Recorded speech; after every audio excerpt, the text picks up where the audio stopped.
എല്ലാവർക്കും നമസ്കാരം. ഇന്ന് നവംബർ 10 തിങ്കളാഴ്ച.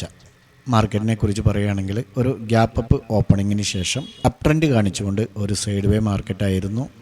രാവിലെ ഓപ്പണിംഗ് ചെയ്ത ക്യാൻഡിൽ, ആ ക്യാൻഡിൽ വെച്ച് നോക്കിയാൽ തന്നെ നമുക്ക് ഏകദേശ രൂപം ലഭിക്കും. ഇതിൻ്റെ ഹൈയിൽ നിന്ന് ഇത്തരത്തിലുള്ള ഒരു നാരോ റേഞ്ചിൽ ഇന്നൊരു സൈഡ് വേ ആയിരുന്നു.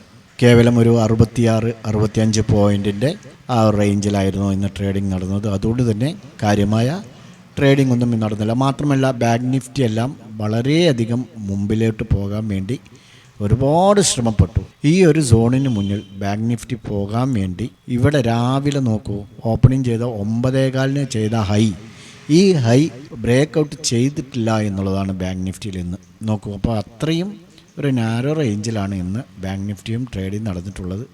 അതുകൊണ്ട് തന്നെ കാര്യമായ ട്രേഡിംഗ് ഒന്നും ഇന്ന് അങ്ങനെ ട്രേഡ് എടുത്താൽ തന്നെ സ്റ്റോപ്പ് ലോസ് ഹിറ്റാവുന്ന തരത്തിലുള്ള ഒരു ട്രേഡിംഗ് ആയിരുന്നു ഇന്ന് മാർക്കറ്റിലുണ്ടായിരുന്നത്. കഴിഞ്ഞ വെള്ളിയാഴ്ചയിലെയും വ്യാഴാഴ്ചയിലെയും ഒരു ചെറിയ നെഗറ്റീവ് ബയാസിന് ശേഷം ചെറിയ തോതിൽ 82 പോയിൻ്റ് പോസിറ്റീവിൽ 25,575 നിഫ്റ്റി ഇന്ന് ക്ലോസ് ചെയ്തിരിക്കുന്നത്.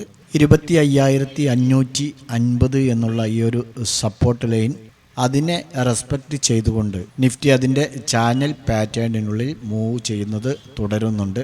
അതുപോലെ തന്നെ ട്രെൻഡ് ലൈൻ സപ്പോർട്ടുമായി നിഫ്റ്റിയുടെ ഇന്നത്തെ ലോവിനടുത്ത് തന്നെയാണ് സപ്പോർട്ടുമായി ഒത്തുചേർന്നിരിക്കുന്നത്. ഇത് ഷോർട്ട് കവറിങ്ങും അതുപോലെ തന്നെ പുതിയ ബൈയിങ്ങിനും കാരണമാകും. ഇതിനർത്ഥം മാർക്കറ്റിൽ ഒരു അപ് ട്രെൻഡ് നിലനിൽക്കുന്നുണ്ട് എന്നുള്ളത് തന്നെയാണ് നമുക്ക് കാണാൻ കഴിയുന്നത്. എന്നിരുന്നാലും മൂവ്മെൻറ്റ് ഇപ്പോഴും വളരെയധികം സ്ലോവിലാണ് എന്നുള്ളതാണ് മറ്റൊരു കാര്യം ശ്രദ്ധിക്കാനുള്ളത്.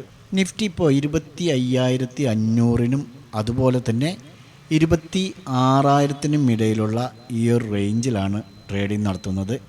25,400 ഇതൊരു പ്രധാന സപ്പോർട്ട് സോണിലും 26,258-300 ഹയർ സൈഡിൽ ഒരു ഇമ്പോർട്ടൻ്റ് റെസിസ്റ്റൻസുമായിട്ടാണ് ഇപ്പോൾ ആക്ട് ചെയ്തുകൊണ്ടിരിക്കുന്നത്. 26,000 അതുപോലെ തന്നെ 26,100 മുകളിലുള്ള ഒരു സ്ട്രോങ് ക്ലോസിംഗ് നിഫ്റ്റിയെ 26,300, 26,350 ആ റേഞ്ചിലേക്കൊക്കെ വലിച്ചു കൊണ്ടുപോകും. അതേസമയം നേരത്തെ 25,318 വരെ വന്നല്ലോ.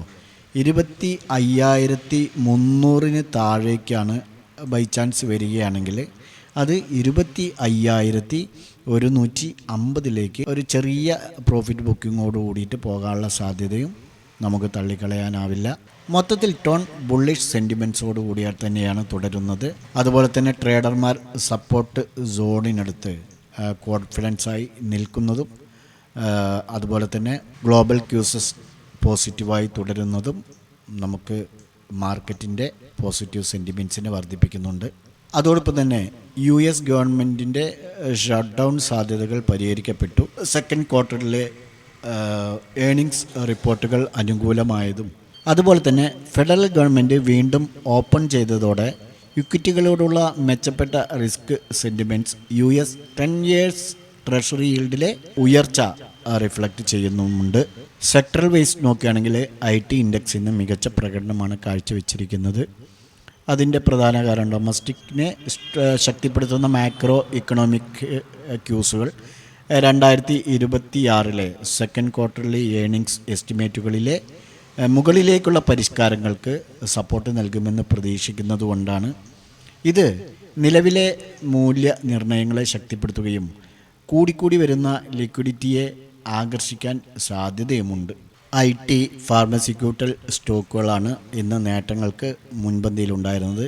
BSE സെൻസെക്സിനെ സംബന്ധിച്ചിടത്തോളം 319 പോയിൻ്റ് പോസിറ്റീവിലാണ് 83,535 ക്ലോസ് ചെയ്തിരിക്കുന്നത്. ബാങ്ക് നിഫ്റ്റിയാണ് ഏറ്റവും മോശം പ്രകടനം കാഴ്ചവെച്ചത്. കേവലം 60 പോയിൻ്റ് പോസിറ്റീവിൽ 57,937 ക്ലോസ് ചെയ്തിരിക്കുന്നത്. അതുപോലെ ബാങ്ക് നിഫ്റ്റിയെ പിൻപറ്റിയാണ് ഫിൻ നിഫ്റ്റിയുടെയും ട്രേഡിംഗ് നിലവാരം. ഫിൻ നിഫ്റ്റിയും ഇന്ന് കാര്യമായ നേട്ടമുണ്ടാക്കിയിട്ടില്ല. ബ്രോഡർ മാർക്കറ്റിലേക്ക് വരുമ്പോൾ Nifty mid cap 0.5%, small cap ഒരു 0.25% മുകളിലും പോസിറ്റീവിലാണ്. സെക്ടറൽ വൈസിൽ നിഫ്റ്റി IT 1.62%, നിഫ്റ്റി ഫാർമ 0.95% ഉയർന്നു. നിഫ്റ്റി ആട്ടോ, അതുപോലെ തന്നെ energy, metal, consumer durables, oil and gas, health care എന്നിവയും ഇന്ന് പോസിറ്റീവിലാണ് ക്ലോസ് ചെയ്തിരിക്കുന്നത്. നിഫ്റ്റി മീഡിയ 1.04% ഇടിയുകയാണ് ചെയ്തത്. അതിൻ്റെ തൊട്ട് പിന്നാലെ Nifty PSU, FMCG, realty, chemical എന്നിവയും ഇടിഞ്ഞിട്ടുണ്ട്. ഇൻഫോസിസ്, HCL ടെക്നോളജീസ്, ബജാജ് ഫിനാൻസ്, വിപ്രോ, കോൾ ഇന്ത്യ എന്നിവ മികച്ച നേട്ടം കാഴ്ചവെച്ചപ്പോൾ ട്രെൻഡ്, മാക്സ് ഹെൽത്ത് കെയർ, ടാറ്റ കൺസ്യൂമർ, HNL എന്നിവ ഇന്ന് റെഡിലും ക്ലോസ് ചെയ്തു. ഇനി നമുക്ക് ഇന്ന് ട്രേഡിംഗ് ചെയ്യാനായിട്ട് പറഞ്ഞ സപ്പോർട്ട് ആൻഡ് റെസിസ്റ്റൻസ് ലെവലുകളൊന്ന് പരിശോധിക്കാം. ബാങ്ക് നിഫ്റ്റിയെ സംബന്ധിച്ചിടത്തോളം നമുക്ക് 58,050 മുകളിലാണ് ഒരു എൻട്രി പറഞ്ഞിരുന്നത്. ഏതായിരുന്നാലും ബാങ്ക് നിഫ്റ്റിയിൽ സപ്പോർട്ട് ആൻഡ് റെസിസ്റ്റൻസ് ലെവലുകൾ രണ്ടും ബ്രേക്ക് ചെയ്തിട്ടില്ല. എന്നാൽ നിഫ്റ്റിയെ സംബന്ധിച്ചിടത്തോളം ക്രോസ് ആൻഡ് ക്ലോസ് ചെയ്തെങ്കിലും ഇവിടെ ഒരു 10 മണി സമയത്താണ് ക്രോസ് ആൻഡ് ക്ലോസ് ചെയ്തതെങ്കിലും കാര്യമായ പ്രോഫിറ്റ് ഉണ്ടാക്കാൻ കഴിഞ്ഞിട്ടുണ്ടാവില്ല. ഇവിടെ നിന്ന് എൻട്രി എടുക്കുകയാണെങ്കിൽ നമുക്ക് ഈ ഒരു റേഞ്ച് വരെ ഏകദേശം 78 പോയിൻ്റ് ഉയർന്ന് ഏതായിരുന്നാലും നമ്മൾ അവിടെ ബുക്ക് ചെയ്യില്ല.